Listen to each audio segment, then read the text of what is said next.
A paz do Senhor, amados. Eu sou o pastor Adelcido Reis.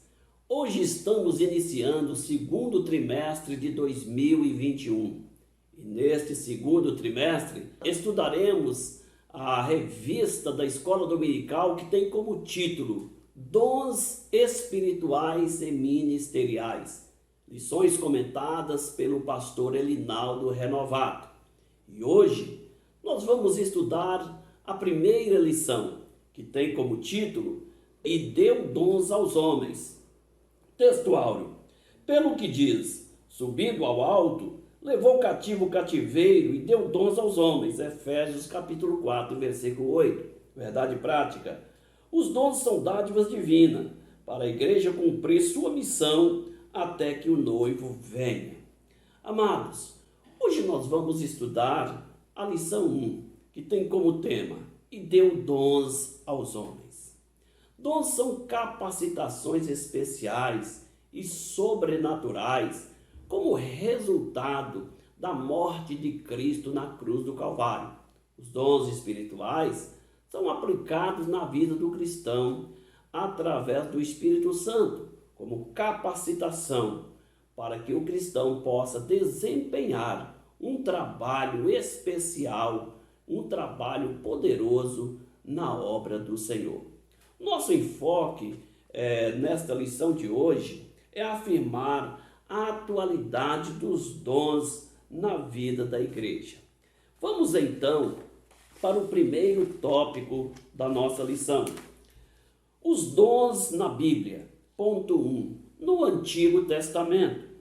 Amados, no Antigo Testamento, o Espírito Santo não atuava de forma plena, por isso não havia dons espirituais no Antigo Testamento, mas havia as evidências do poder do Espírito Santo, especialmente na vida de algumas pessoas. Quando havia uma necessidade, Deus então capacitava, escolhia alguém, enchia do Espírito Santo, para que ele fosse capacitado a realizar uma obra. Neste sentido, Deus capacitava reis, sacerdotes, profetas, juízes, pessoas com um objetivo especial, com uma missão especial. Eles dependiam da presença e do poder do Espírito Santo nas suas vidas.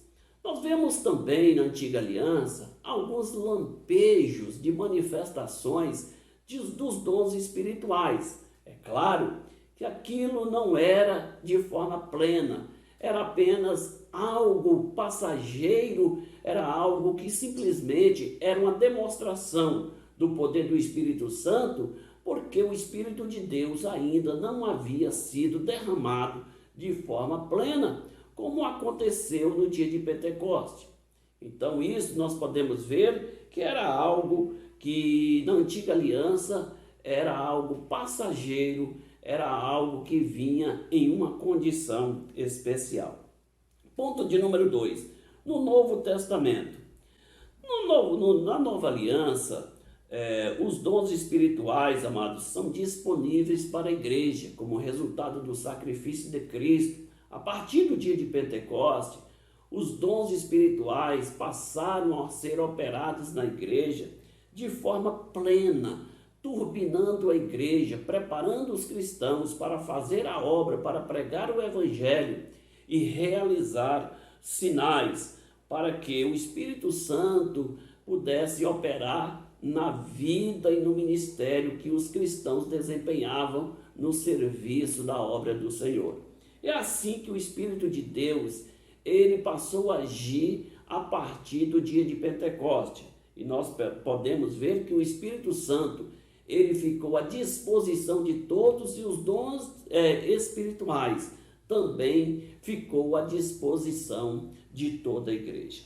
Vamos para o ponto de número 3. Uma dádiva para a igreja.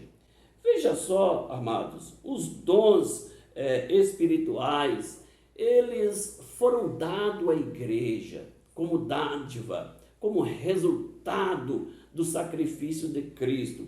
E esses dons espirituais, eles foram divididos em 3 categorias: como dons do Espírito Santo, dons ministeriais e dons de servir. Nós podemos ver que esses dons eles estão arrolados na Bíblia.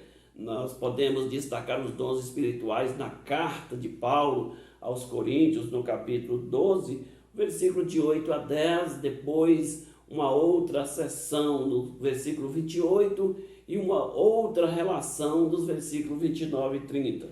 Também nós podemos ver as evidências dos dons ministeriais na carta do apóstolo Paulo aos Efésios, no capítulo 4, versículo 11.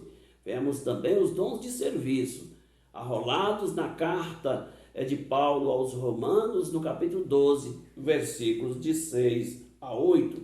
Então nós vemos que esta classificação ela é apenas uma classificação didática, ou seja, é uma classificação que está inserida naquela relação, colocando ali a evidência dos dons que são manifestos e operados na vida dos cristãos e na vida da igreja. E esses dons, eles têm a finalidade de edificar a igreja, de consolar a igreja, de exortar a igreja, para que a igreja possa glorificar a Deus e também contribuir na evangelização do mundo. Sabemos que os dons eles foram importantes na evangelização, porque os dons eles realmente davam evidência à pregação, manifestava o poder de Deus de forma contundente, levando os pecadores a serem compungidos, os corações se rendendo a Cristo. Vamos então para o tópico 2, os dons de serviço espirituais e ministeriais. Aqui nós vemos, amados, 3 tipos de dons. Nós vemos aqui esta relação de 3 séries de dons. E aqui nós podemos destacar o primeiro, que seriam os dons relacionados ao serviço cristão. Veja só, estes dons de serviço cristão os dons que se manifestam através da prestação de um serviço a outrem, ou seja, não a manifestação espiritual a serviço da igreja e a serviço do cristão. Esses dons também manifestavam de forma plena, fora do âmbito restrito da igreja, mas manifestava e continua manifestando na vida cristã. Esses dons relacionados ao serviço estão relacionados na carta aos Romanos, capítulo 12, versículos de 6 a 8.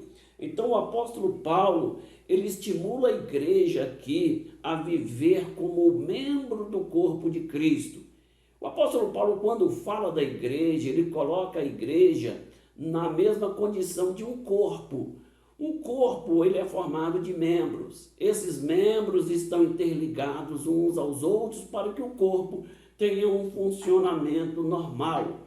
Um corpo é como uma engrenagem de uma máquina que, para que haja um funcionamento normal, é necessário que todas as engrenagens estejam no mesmo lugar. Assim também é a igreja.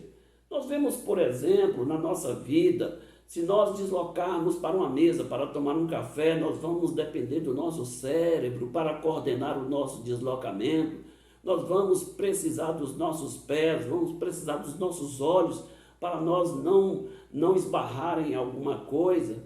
Nós vamos precisar das nossas mãos, enfim, nós somos dependentes uns dos outros. Na obra do Senhor também há essa dependência para que o trabalho seja feito de forma harmônica, de forma plena. Então, na igreja, nós dependemos uns dos outros para o fortalecimento espiritual e fortalecer também os laços de comunhão. Os dons que são apresentados aqui em Romanos, no capítulo 12, nós podemos ver que é um serviço que é prestado de forma coletiva. Os dons não são para proveito próprio, são utilizados para atendimento às necessidades de outras pessoas.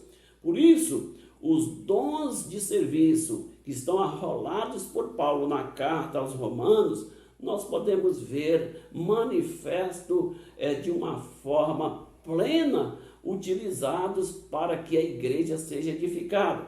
O escritor destaca aqui apenas 5 desses dons, que é os dons, por exemplo, do ministério.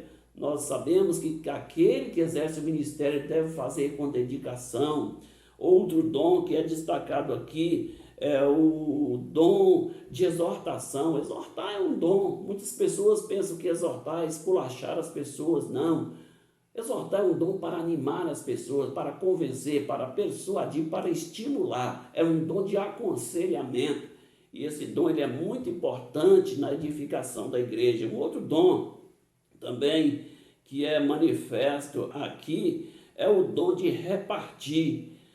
O dom de repartir, amados, diz respeito a dar com liberalidade, ou seja, dar sem esperar receber nada em troca. Dar aquilo que não tem obrigação de dar, mas dar por causa da liberalidade, sem esperar retorno, sem esperar compensação. Vemos também o dom de presidir. A Bíblia diz que aquele que preside, faça isso com cuidado. Nós precisamos ter cuidado, não somente ao presidir, mas no uso de qualquer dom espiritual, para não atropelar as regras estabelecidas pela Bíblia Sagrada. Vemos também o exercício da misericórdia. O exercício de misericórdia é um grande dom, é um dom extraordinário. E o que é misericórdia? Misericórdia, amados, é assistência a alguém que não tem condição de reagir. É alguém que está numa situação que, se não houver alguém para ajudar, ele não vai sair daquela situação. E o exercício da misericórdia é exatamente isso, é oferecer um ombro amigo a alguém que não tem condição de reagir sozinho. E nós sabemos que aqueles que agem desta forma, movido pelo dom, pela misericórdia, ele se sente satisfeito quando oferece o seu serviço, o seu préstimo a outra pessoa, ele também se sente realizado. Então, amados, todos esses dons são manifestos em benefícios de outras pessoas. Vamos para o ponto de número 2. Conhecendo os dons espirituais. Amados, nós vemos aqui que a igreja de Corinto, amado, era uma igreja abençoada, não faltava nenhum dom. E aquela igreja, ela era uma igreja que tinha todos os dons, mas ela não sabia usar os dons, usava de forma errada, usava os dons a bel prazer, não havia equilíbrio nem coordenação nos dons. Por isso o apóstolo Paulo disse, olha, acerca dos dons espirituais, eu não quero que sejais ignorantes. Havia muita ignorância naquele uso dos dons. Por isso o apóstolo Paulo ele faz uma classificação na primeira carta aos Coríntios, capítulo 12, os versículos de 8 a 10, ele relaciona apenas 9 dons. É claro que havia outros dons ali. Inclusive até hoje, muitas pessoas pensam que só existe 9 dons. Mas, na verdade, só no capítulo 12 da carta de Paulo aos Coríntios, nós podemos ver ali 3 seções de relações dos dons. No capítulo 12, versículo 8 a 10, versículo 28, e depois o versículo 29 e 30. Nós vemos 3 relações. É claro que algumas repetições, mas dando indicação que existem muitos outros dons. O apóstolo Paulo chama a atenção acerca dos dons que estão arrolados no capítulo 12, versículos de 8 a 10, chamando a atenção acerca dos dons espirituais. Por isso ele disse, olha, eu não quero que vocês sejam ignorantes acerca dos dons espirituais. E neste sentido, nós podemos ver que os dons espirituais, eles não podem ser exercidos com ignorância. Eles têm que ser feitos com dedicação, com prudência e com muito zelo. Por isso o apóstolo Paulo destaca aqui alguns dons, certamente aqueles que haviam maior ignorância na igreja de Corinto.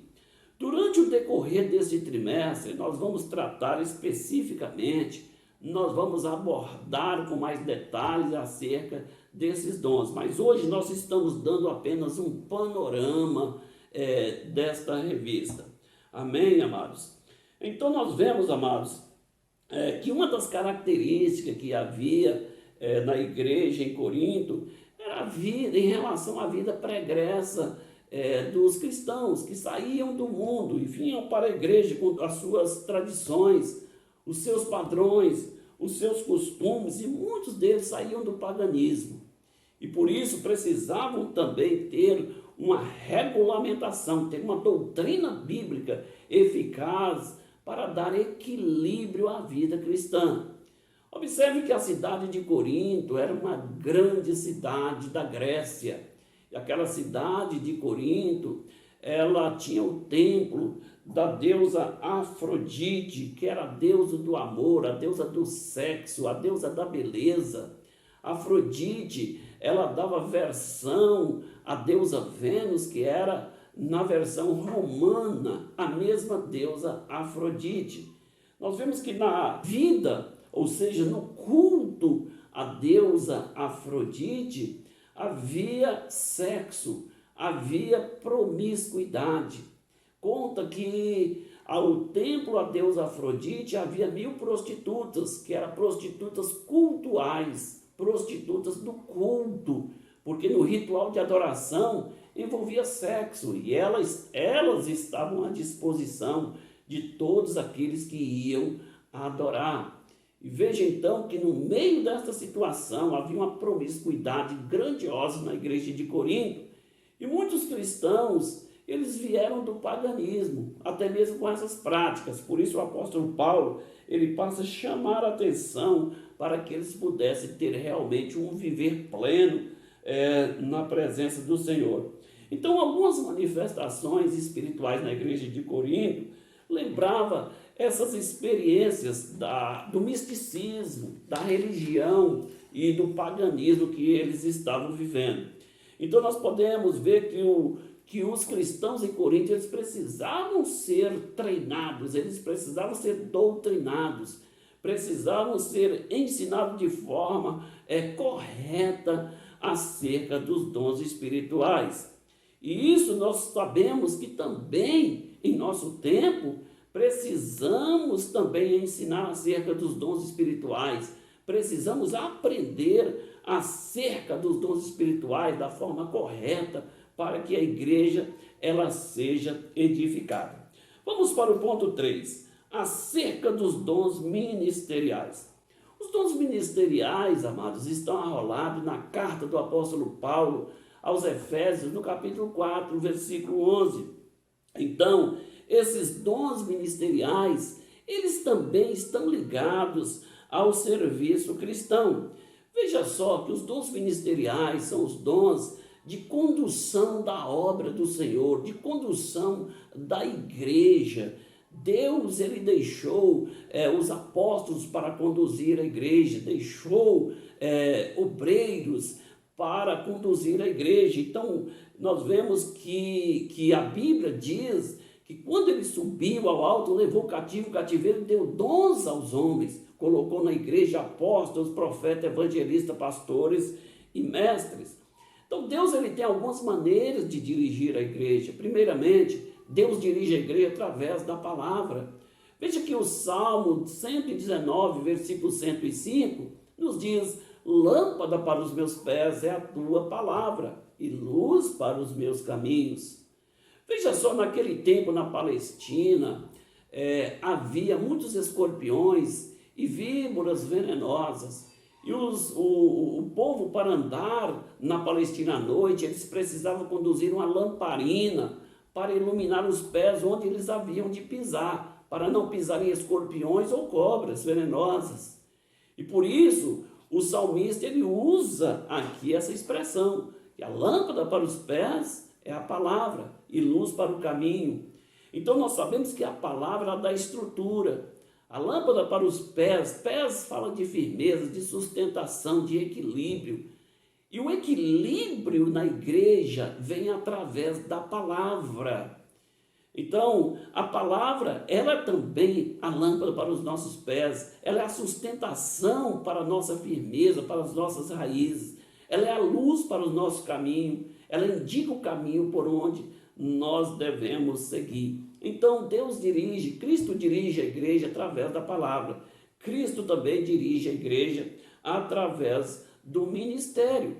E é por isso que em Efésios capítulo 4, o apóstolo Paulo afirma que ele subiu ao alto, levou cativo o cativeiro, colocou na igreja apóstolos, profetas, evangelistas, pastores e mestres. Veja só, quando ele fala aqui de apóstolo, está falando daquele que é enviado, ou seja, está falando dos apóstolos do Cordeiro. Nós vemos que esses apóstolos, como consta no livro de Apocalipse, capítulo 21, versículo 14, os nomes deles estão arrolados, né, nos alicerces, eles estão arrolados ali no céu. Então, como uma forma de reconhecimento de Cristo pelo serviço prestado dos apóstolos. Vemos também que Cristo, ele colocou profetas. O que seria aqui o profeta? O profeta seria aqui o mensageiro da palavra plena, uma palavra com uma preparação profética para a edificação da igreja. É a mensagem pura, a mensagem plena, sem arrodeio, sem usar jeitinhos para trazer benefícios para si mesmo. Então, isto é o serviço do profeta, de mensagem da palavra plena do Senhor. Também colocou na igreja evangelista. O que é evangelista? Evangelista é o desbravador, é o pioneiro, aquele que evangeliza, que ganha as almas, que preparam as almas, até que o pastor ele passe a dirigir essas almas. A Bíblia diz que ele colocou também pastores. O que é pastores? Pastor é o apacentador, é o anjo da igreja, é o que segue as pisadas do sumo pastor, é aquele que trabalha as ovelhas, ou seja, as almas, aquele que vai dar conta destas almas. É um serviço muito árduo, um serviço muito especial. Mas fala também dos mestres como membro deste ministério, dos dons ministeriais. E a Bíblia afirma na carta aos Romanos, no capítulo 12, e o versículo 7, que aquele que ensina deve fazer com dedicação, com esmero, né? Por quê? Porque o ensino ele é de grande importância. É o ensino que vai dar estabilidade à igreja, vai dar sustentação. Uma igreja bem orientada, bem ensinada, ela não vacila, ela não erra. E nesse sentido nós podemos ver que é preciso ter muito zelo, muito cuidado, tem que haver dedicação para não errar. Porque se o mestre errar, ele leva a congregação toda a errar. E nesse sentido aí, se alguém erra, outros erram, e o erro vira em cadeia, todos vão errando, e isso é um grande perigo. Por isso que a Bíblia chama a atenção dos mestres. Tiago, no capítulo 3 da sua carta, versículo 1, ele diz: muitos de vós não queiram ser mestres, sabendo que terá um maior julgamento, vem um maior juízo. Então, nesse sentido, nós podemos ver que os dons do ministério são qualificações que Cristo colocou na igreja para que a igreja pudesse ser edificada e os cristãos pudessem ser aperfeiçoados. Então, a finalidade dos dons ministeriais são esses, são capacitar o povo de Deus para o serviço cristão, preparar a igreja no sentido de crescimento numérico e também em crescimento espiritual. Então, nós vemos que o exercício ministerial está ligado ao serviço cristão, ao servir cristão. Vamos então para o ponto de número 3. Corinto, uma igreja problemática na administração dos dons. Veja só, amados, nós vemos que a igreja de Corinto era uma igreja abençoada, ela tinha todos os dons, O apóstolo Paulo diz na sua primeira carta aos Coríntios, capítulo 1, versículo 7, que nenhum dom faltava à igreja de Corinto, mas aquela igreja não era perfeita. Ela tinha os seus problemas pessoais, ela tinha os seus problemas internos, ela tinha as suas porfias, ela tinha as suas contendas, suas inimizades, as pelejas, as iras, as dissensões. Faltava perdão, havia pecado dentro da igreja. Alguém pode perguntar, mas como uma igreja assim Deus vai usar? Deus vai operar através dos dons espirituais? Deus, amado, tem compromisso com a sua palavra. Dons espirituais não é atestado de santidade, não é garantia de salvação. Dons espirituais não faz ninguém melhor do que o outro. Dons espirituais, amados, são manifestações sobrenaturais que vêm de fora para dentro, que não me faz melhor do que ninguém, não atesta que eu sou melhor ou ninguém, não me faz um cidadão do céu. Muito pelo contrário, se eu não tiver cuidado, pode me levar ao inferno. Por quê? Porque os dons espirituais precisam ser usados dentro do princípio bíblico estabelecido na palavra. Foi por isso que Cristo, ele falou no Evangelho de Mateus, capítulo 7, versículo 22 e o versículo 23, que muitos naquele dia vão dizer, Senhor, no teu nome profetizei, no teu nome expulsei demônio, eu fiz maravilhas. Quem é que faz essas coisas? Os cristãos. E Jesus simplesmente vai dizer, eu não vos conheço. Apartai-vos de mim, vós que praticais a iniquidade. Ora, eles não foram usados, não foram instrumento, mas foram usados como instrumento e acabaram se transformando em filhos da perdição, porque usou de forma inconveniente as coisas sagradas. Por isso precisamos ter muito cuidado. Os dons espirituais não me atestam eu ser uma pessoa santa, não me faz uma pessoa salva. O que contribui para a minha salvação é o fruto do Espírito. Jesus ele disse, pelo fruto os conhecereis. Jesus não disse que nós seríamos conhecidos pelos dons espirituais. Jesus disse que nós seríamos conhecidos pelo fruto.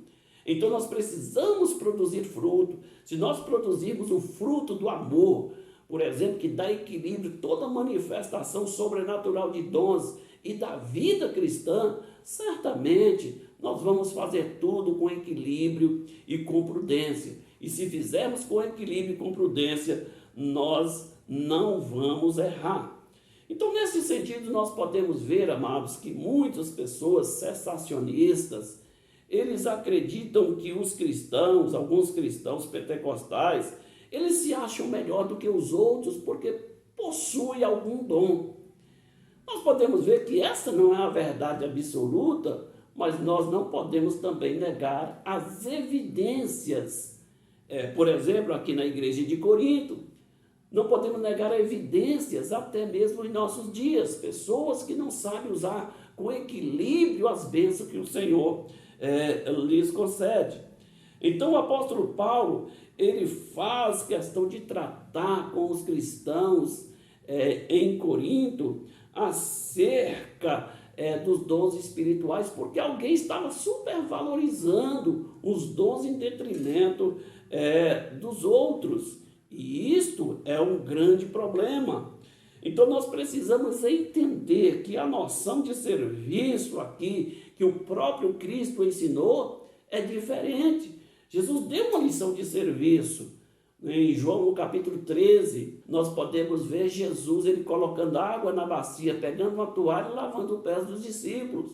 Isso é um ensino sobre o serviço, sobre humildade. Muitas pessoas se estribam porque têm um privilégio, têm um dom e se sente superior, quer ser servido pelas pessoas, mas as pessoas que têm algum dom, ele tem que ser um servidor das outras pessoas. O dom não me faz maior, me faz menor, porque eu passo a ser um servidor. Se eu não entender assim, eu vou estar fora do projeto e do plano de Deus. Veja, Jesus ele deu exemplo para que nós pudéssemos fazer também. Veja só, Jesus foi chamado de Senhor, de Mestre, era o Filho de Deus, é o Salvador, mas ele fez o trabalho de um servo, de um escravo. Alguém, talvez, até nos nossos dias, pode achar isso um absurdo, né? Alguém até mesmo com palavras vãs pode falar, não, mas tem que ser assim. O negócio não é falar, é viver assim, é praticar assim. E se nós não praticarmos assim, as nossas palavras enganosas também, elas não vão trazer resultado e não vão nos defender na hora que Deus cobrar de nós também. Por isso, o exemplo ele tem que ser seguido. Jesus disse, assim como eu fiz, façais vós também. Então, aquele que se sente privilegiado, que ocupa um cargo, ele tem que descer do pedestal, ele tem que descer as escadarias da humildade, ele tem que descer os degraus da submissão a Cristo e fazer conforme Cristo ensinou. Então, os dons estão ligados diretamente ao serviço, servir a igreja, servir os santos. Ponto de número 2, diversidade de dons. Quando o apóstolo Paulo fala acerca dos dons, amados, em 1 Coríntios capítulo 12, nós podemos ver aqui que o apóstolo Paulo fala que há diversidade de dons, mas o Espírito é o mesmo. Então nós vemos aqui que o apóstolo Paulo, quando ele fala da diversidade de dons e o Espírito é o mesmo, ele arrola aqui 9 dons. E esses dons aqui, embora eles sejam diversos, eles formam uma diversidade, mas essa diversidade de 9 dons, eles formam uma unidade. E é assim, amado, que é o padrão bíblico. Os dons são feitos para que possa a igreja ser uma unidade e não uma diversidade. A diversidade é dos dons, mas a igreja ela nunca poderá deixar de ser uma unidade. Então nós vemos aqui que o apóstolo Paulo, aqui parece que ele está usando essa relação para trazer à tona a evidência de um problema pessoal, particular que havia dentro da igreja de Corinto. Então, nesse sentido, a igreja ela precisa aprender a cada dia ser unidade e nunca viver em diversidade. Ponto de número 3, autossuficiência e humildade. O que é autossuficiência? Autossuficiência é eu achar que não preciso de ninguém, que eu não dependo de ninguém, que eu sou um autônomo e ninguém não depende de ninguém. E existem pessoas assim, autossuficientes até mesmo com o uso de dons. Eu não dependo de pastor, eu não tenho igreja, eu não preciso de dar satisfação a ninguém. A minha satisfação é só a Cristo. Está errado. Deus ele colocou na igreja apóstolo, profeta, evangelista, pastores e mestres. E nós precisamos viver debaixo da cobertura espiritual daquele que lidera. Nós precisamos submeter, nós não podemos passar por cima, nós devemos ter respeito e considerar a administração, porque ela está na direção do Senhor. Então é isso que o apóstolo Paulo traz para a convivência. Muitas pessoas queriam ser autônomas, queriam ser melhores do que outras, mas a Bíblia, amados, ela fala que os cristãos devem viver em comunhão, em união, formando unidade. Como nós vamos ser unidade se nós, cada um, queremos fazer o que bem queremos? Se nós queremos fazer do jeito que nós pensamos? Não forma unidade. Deus não está querendo diversidade entre os cristãos. Deus está querendo harmonia, comunhão, unidade. Foi isso que Jesus ele falou na oração sacerdotal. Eu quero que eles sejam um comigo, assim como eu sou um contigo, Pai. Então a igreja ela precisa estar nesse clima e nessa comunhão. Nunca na autossuficiência, mas sempre na dependência, na humildade. A humildade se caracteriza pela modéstia. A humildade se caracteriza pela simplicidade. É isso que o apóstolo Paulo ele quer trazer quando ele fala de unidade. Nós devemos viver na simplicidade, na modéstia, servindo um ao outro. Então, os dons espirituais, eles têm essa finalidade também. Por quê? Porque jamais o homem será autossuficiente. Porque os dons, eles dizem respeito à graça. O que é graça? Favor sem merecimento. Então, ninguém faz por merecer. Aqui na terra, os homens merecem algumas coisas. Bate palma, dá tapinha nas costas, festeje, aplaude e diz, você fez por merecer. Mas no que diz respeito às coisas espirituais, nós não merecemos nada. Tudo que Cristo nos concedeu foi pela graça, sem nenhum merecimento. Por isso, nós devemos sempre saber nos humilhar perante a potente mão do Senhor. Nós não temos méritos pessoais, todo mérito é do Senhor.